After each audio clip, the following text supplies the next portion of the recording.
Kentucky's Office of Education Accountability has been keeping an eye on Kentucky's public schools for nearly 30 years, but the benefits of that oversight have gone beyond simply what's required by statute. The OEA has a twofold mission: monitoring schools for compliance with laws and regulations, and conducting research to detect trends within the districts to give legislators the information they need to develop better laws for the future. Over the years, their work has resulted in some unintended positive consequences. One of them would be sort of the sharing of information after one of our investigative reports, for example, comes out.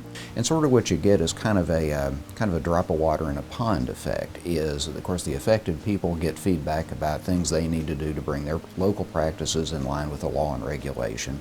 But through conversation with their professional associations and their peers, they begin to understand that those may be issues in their districts also. So the hope is that by correcting an issue in one district, that the word sort of gets out and best practices sort of spread among the districts. Yeah, it's kind of a ripple effect where one county kind of is an example, and we hope and the others learn from it.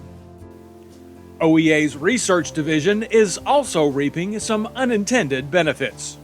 In the process of gathering data for that, we sometimes detect errors or corrections or improvements that can be made in data collection processes, either at the Department of Education or in local districts.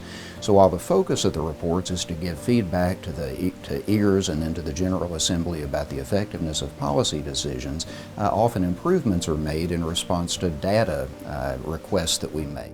I think a lot of our work is more geared toward working with the department to work with the districts to make sure that the legislators have the information they need to make decisions on the state budget for education and other education issues. We invite you to subscribe to our YouTube channel. You can click on the Capitol Dome in the bottom right corner of your screen for more information. And you can visit the LRC's website at lrc.ky.gov for more information about the legislature and the legislative process.